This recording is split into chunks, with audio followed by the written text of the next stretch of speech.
Corona virus और lockdown की पार्श्वभूमि पर अमरोती जिले के इतिहास में एक ऐसे सामाजिक कार्यकर्ता का परिचय हम आपको कराने जा रहे हैं जो अमरोती मुस्लिम बहुल क्षेत्र के निवासी है और इनके द्वारा जो सामाजिक कार्य किया जा रहा उसकी जितनी प्रशंसा की जाए कम है। दूसरे टप्पे की मदद में हाजी इरफान खान द्वारा 20,000 परिवारों को 16 किलो की अनाज की किट वितरण करने का लक्ष्य तय किया गया था और इसी के चलते हाजी इरफान खान द्वारा इस किट में किस प्रकार के अनाज के साथ में क्या क्या दिया जाएगा, इस संदर्भ में जानकारी के लिए हम पहुंचे हैं इरफान खान के लालखड़ी गोडाउन पर और उनसे करते हैं मुलाकात।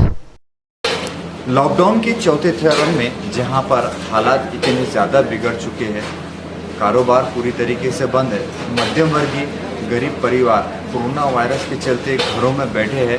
कहीं ऐसे परिवार हैं जो कोरोना से संक्रमित भी है, लेकिन इन सब की मदद के लिए अमरोती शहर के मुस्लिम बहुल क्षेत्र की एक ऐसी संस्था है Sufiyan education trust. Sufiyan education trust के बैनर तले आज हम इस गोडाउन में पहुंचे हैं। पिछली बार में 8,000 परिवारों तक यहाँ से मदद पहुँचाई गई थी, किंतु आज लॉकडाउन के 59 से 60वें दिन के आसपास में अमरोती शहर के उन गरीब मददगारों के लिए हाजी इरफान खान द्वारा जो कदम उठाया गया वो बड़ा ही काबिल तारीफ़ है। जितनी तारीफ़ की जाए कम है। 20,000 परिवार, जो शब्द बोलने में भी इंसान को समय लगता है, उन परिवारों तक 16 किलो की अनाज की किट बनाकर पहुंचाना, ये लक्ष्य लेकर हाजी इरफान खान ने दूसरे चरण की मदद की शुरुआत की और इसी मदद के लिए हम पहुंचे हैं आज उनके इस गोडाउन में। जो तस्वीरें देख रहे हैं आप, ये गोडाउन की वो तस्वीरें है जहां पर करीब 320 टन अनाज आकर जमा हो चुका है और इस 320 टन अनाज में क्या क्या उन मददगारों को दिया जाएगा वो जानने के लिए मुलाकात करते हैं हाजी इरफान खान। हाजी इरफान खान की पहचान अमरोती शहर सहित अमरोती ज़िले में national property developers and builders से होती है, लेकिन जो मदद की शुरुआत हाजी इरफान खान ने की है, पहले उनसे इस संदर्भ में जानते हैं कुछ जानकारी। लॉकडाउन के दूसरे चरण में जो मदद का आपने हाथ बढ़ाया, 20,000 परिवारों तक ये मदद पहुंचाने के लिए किस प्रकार से आप किट बनवा रहे हैं और क्या क्या रहेगा इस किट में? इस किट में करीबन 10 किलो आटा है, 2 किलो शक्कर है और 4 दालें हैं, मूंग दाल, मसूर दाल, चना दाल, तुअर दाल। ये 2 किलो की किट ये बनने वाली है और 5 किलो की पत्ती की किट बनने वाली है। इसमें 1 किलो तेल, करीबन ये पूरी किट 16 किलो की बनने वाली है। ऐसी ये पूरी किट करीबन 20,000 परिवार तक के पहुंचाने की जिम्मेदारी इंशाल्लाह हमारी संस्था के माध्यम से। अमरोती शहर सहित आसपास के भी क्या दूसरे इलाकों के अंदर में ये मदद पहुंचाई जा रही है? बिल्कुल, करीबन इसके अंदर शहर के ज़िले के अमरावती ज़िले के करीबन 40 देहात है जहाँ तक ये मदद पहुँचाई जा रही है। क्या क्या दालें किस प्रकार से आज मार्केट के अंदर में आपको क्या चीज़ों की खरीदी के लिए तकलीफ जा रही, कौन सी चीज़ मिल रही है, कौन सी चीज़ नहीं मिल रही है? क्या लॉकडाउन के चलते बाज़ार में तेज़ी है? बाज़ार में तो दालों की कीमतें भी और तेल की भी कीमतें बढ़ी हुई है, लेकिन हमने डायरेक्ट फैक्ट्री से जो मेन दलाल रहते हैं इसके दालों की, उनसे बात करते हुए, बल्कि हमको करीबन 20 दिन ऑर्डर देने की थी, लेकिन आज तक हमारे पास पूरा माल पहुंचा है, जिसमें दाल जगह पर नहीं थी, आटा जगह पे फैक्ट्री में नहीं था। मजदूर नहीं होने के कारण खास करके ये हुआ कि लॉकडाउन की वजह से जब पूरे देश में लॉकडाउन हुआ, मजदूरों ने फैक्ट्री बंद हो गए, लेकिन जब हुकूमत की तरफ से कुछ ऐलान हुए कुछ चीज़ों को खोलने के लिए, उसके अंदर कुछ चीज़ें खोले गई तो माशाल्लाह उसके अंदर आटा आया और दालें, मूंग दाल अभी हमारे पास आज हमने 2 ट्रक खाली किए, जिसमें चना दाल और 1 तुअर दाल। वो भी बल्कि ऐसी है कि मतलब बस फैक्ट्री में तैयार हुई और भरे गई या डायरेक्ट गाड़ी में ये यहाँ तक पहुँचा है। ये लॉकडाउन अगर से आगे और बढ़ता है आने वाले वक्त में, ईद के बाद में हालात अगर से सुधरे तो ठीक है, हालात नहीं सुधरे तो क्या रहेगा आपके सुफियान एजुकेशन ट्रस्ट के हिसाब से? कुछ नई और मदद का तीसरा टप्पा हो सकता है? बिल्कुल, इंशाअल्लाह ताला जब तक के लॉकडाउन ख़त्म नहीं होता है हम हमारे तरफ से मदद पहुँचाते रहेंगे। इसी में अब हम हाजी इरफान खान के साथ में किस प्रकार से यहाँ पर ये जो अनाज आया है, किराना आया है, उसकी पैकिंग की जा रही है। आइए कुछ तस्वीरें आपको सामने हम कैमरे के साथ में ले जाकर दिखाते हैं। चना दाल, ये तुअर दाल है, ये मसूर दाल की पैकिंग हो चुकी है। ये मूंग दाल है जो हमने कंपनी का बुलाया है। ये 2 बैग रहेंगी क्या? ये 2 bag 10 kilo 5-5 kilo 2 bag. Market से जहां आज पैसे की रौनक खत्म हो गई है, सामान्य नागरिकों के चेहरे की रौनक खत्म हो गई है, ऐसे समय में भी हाजी इरफान खान के चेहरे पे वो रौनक नज़र आ रही है। तो वो रौनक का राज क्या है, आइए जानने की कोशिश करते हैं कि आखिर किस नज़रिए के तहत वो इतनी बड़ी मदद का हाथ बढ़ा रहे हैं। क्या लगता है सब आज मार्केट में हर कोई एकदम से नाराज़ सा नज़र आ रहा है, हर किसी के पीछे कुछ ना कुछ परेशानियां लगी हुई है। बावजूद इसके आप आज इतना बड़ा 20,000 लोगों तक मदद पहुंचाने का जो आपने बीड़ा उठाया है, उसके पीछे क्या राज है ऐसा कि जिससे जो देखने वाले घरों के पीछे बैठे पर्दे में जो लोग हैं उनको भी कुछ नई सीख मिल सके? इसमें तो अब दिल का राज है और एक खुशी का भी राज है ये, क्या हमसे भी एक दूसरे का दुख बांटने की हमको ज़रूरत है। और पूरे हम तो सभी लोगों से अपील करेंगे क्या एक दूसरे का दुख बांटे। और खुशी हमको इसलिए हो रही है इस खिदमत करने की, ख़ास करके क्या ये बहुत खुश हो रही है, इतनी खुशी हो रही है कि शायद खुशी समाई भी नहीं जा रही। क्या एक आम आदमी को, एक ज़रूरतमंद को अपने पास का कुछ माल उसके तक पहुंच जा रहा है। माल तो कमाना ही है, आते रहेगा जाते रहेगा, लेकिन अल्लाह का एहसान है कि अल्लाह ने एक मौका दिया है, ये मौके को गंवाना नहीं है और वो खिदमत के अंदर हमको करना है खिदमत। ना कि इंसान को चाहिए कि उसको जो माल दिया गया है 4 दिन की ज़िंदगी में, ज़िंदगी ख़त्म होने के बाद में वो अलमारी में रहेगा, साथ आएगा तो तुम्हारा किया हुआ पुण्य, जिसे हम नेकी कहते हैं। इसी आधारशिला पर जमीयत से जुड़े हाजी इरफान खान भले ही प्रॉपर्टी का काम करते हो, लेकिन अपने आप में उस जीवन को, अपने आप में उस इंसान को ज़िंदा कर रखा है जिसकी पहचान आज दुनिया में भी और मरने के बाद में भी होंगी। के लिए कैमरामैन राहुल टेकाड़े के साथ में शोएब खान।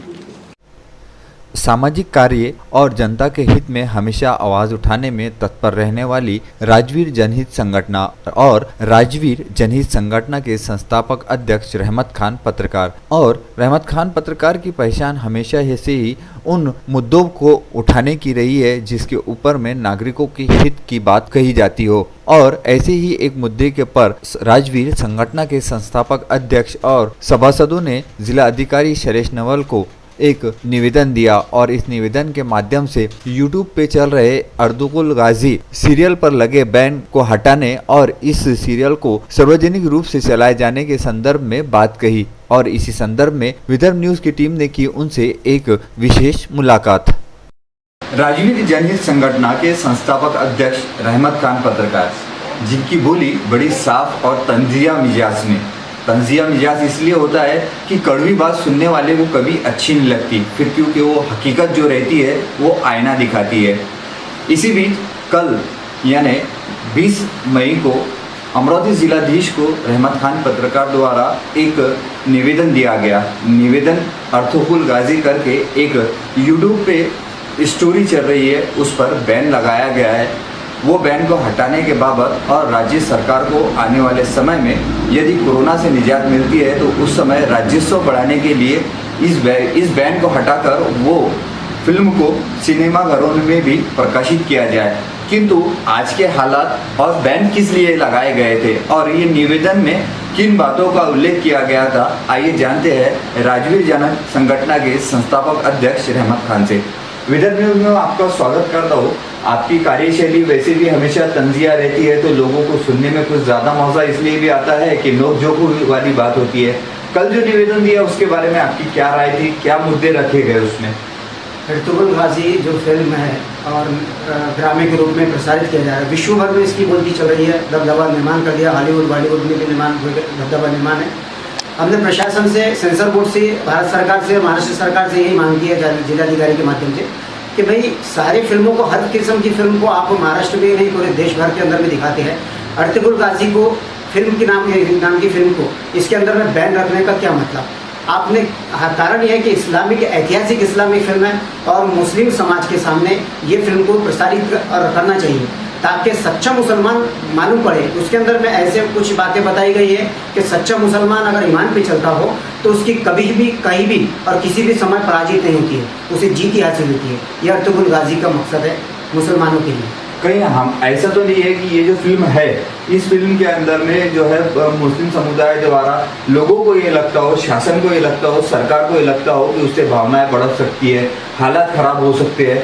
जी नहीं, ऐसे उसमें कोई भी पार्ट ऐसे नहीं है जिसमें कि भावनाएं सामान्य लोग जनता की भावना की भड़का सके या फिर कई राइट पैदा कर सके, ऐसी कोई भी भावना नहीं, बल्कि सभी जाति के उसमें चित्र दिखाया गया है। खासतौर पे तो ये भी बताया गया, इतिहास बताता है कि भारत के अंदर में जब चंगेज़ खान के हत्या होने के बाद में, चंगेज़ खान को मारने के बाद में जब चंगेज़ खान की सेना भारत में घुस रही थी, तो अलाउद्दीन खिलजी इन्होंने उनको भारत में सेना उनके घुसने तो छोड़ दीजिए दूर की बात, एक भी सैनिक को भारत से वापस भागने नहीं दिया, क्योंकि लूटपाट, डकैती और चोरी के उद्देश्य घुसना चाहती थी।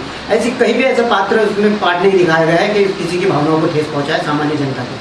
क्या लगता है कि आपने ये जो निवेदन दिया है, इस निवेदन के माध्यम से आज के कोरोना वायरस के प्रादुर्भाव में शासन इस ओर ध्यान देंगे?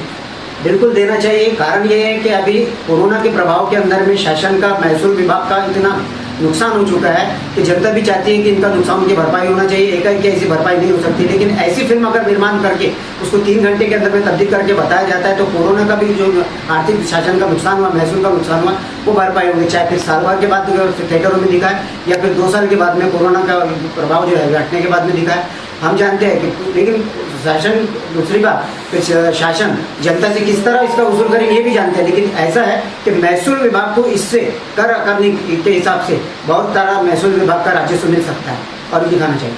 अभी के हालात में फिलहाल जैसा कि यूट्यूब के ऊपर में भी इस फिल्म को बैन किया गया है, क्या रहमत खान पत्रकार द्वारा ये सोच रखी जा रही है कि लोगों को अपने घरों में बिठाने के लिए यूट्यूब पर से भी तो कम से कम इसका बैन हटाया जाए? ऐसा हो सकता है क्या? बिल्कुल हो सकता है, यूट्यूब पर भी बैन हटाना चाहिए, इससे भी उनको राजस्व महसूल मिल सकता है। दूसरी बात, टीवी केबल के जरिए में सीरियल में भारत देश में दिखाना चाहिए, जिस तरह बाकी के सीरियल आप देखा जाए बनी बनी सीजन में 1 से लेकर 5 तक के सीजन है, और ये दिखानी चाहिए ताकि सरकार को महसूल मिलना चाहिए और मिलेगा, हर कोई भी हालत में मिलेगा और सरकार की जो नुकसान भरपाई है वो पूरी होगी। जैसा कि आपने जाना कि अर्तुगरुल गाजी करके ये जो एक सामाजिक मुस्लिम समुदाय से जुड़ा हुआ एक सीरियल बना है और ये पूरे विश्व भर में बड़ा ही प्रसिद्ध होता जा रहा है, किंतु हम भारतवासी है, हमें हमारे संविधान के बताए गए दायरे के हिसाब से ही काम करना है। इसके ऊपर फैसला लेने का अधिकार शासन का है, किंतु नागरिकों का भी उतना अधिकार है कि वो अपनी आवाज़ उठाए।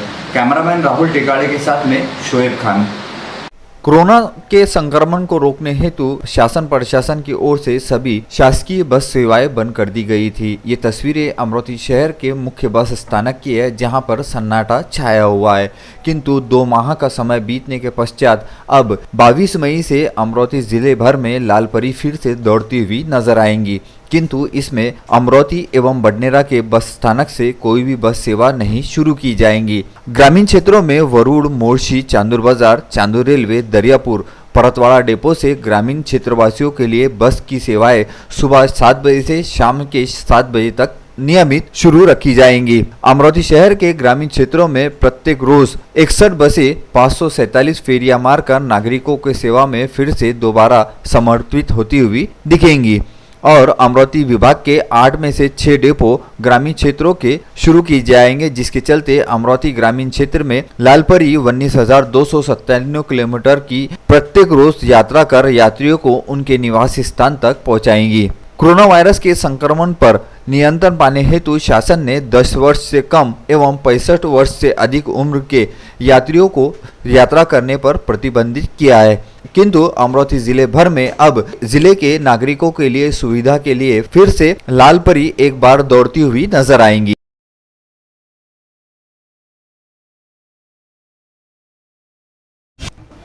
कोरोना वायरस का कहर अमरोती जिले में दिन ब दिन बढ़ता ही जा रहा है। 20 मई की रात तक अमरोती शहर में 134 मरीजों का समावेश था। 21 मई की शाम 8 बजे तक अमरोती शहर में ये आंकड़ा बढ़कर 139 पर पहुंच गया। 21 मई को अमरोती शहर में 5 नए कोरोना पॉजिटिव मरीजों की रिपोर्टें सामने आई है। इनमें 4 महिलाएं एवं 1 पुरुष का समावेश है और इन सभी मरीजों का अमरोती कोविड अस्पताल में इलाज जारी है, किंतु अमरावती शहर में जिस रफ्तार से कोरोना पॉजिटिव मरीजों की संख्या बढ़ रही है, ये एक गंभीर चिंता का विषय है। नागरिकों से आह्वान किया जाता है कि शासन प्रशासन द्वारा बताए गए सुरक्षा के नियमों का पालन करते हुए कोरोना वायरस से स्वयं एवं स्वयं के परिवार को सुरक्षित रखने हेतु अपना महत्वपूर्ण योगदान दे।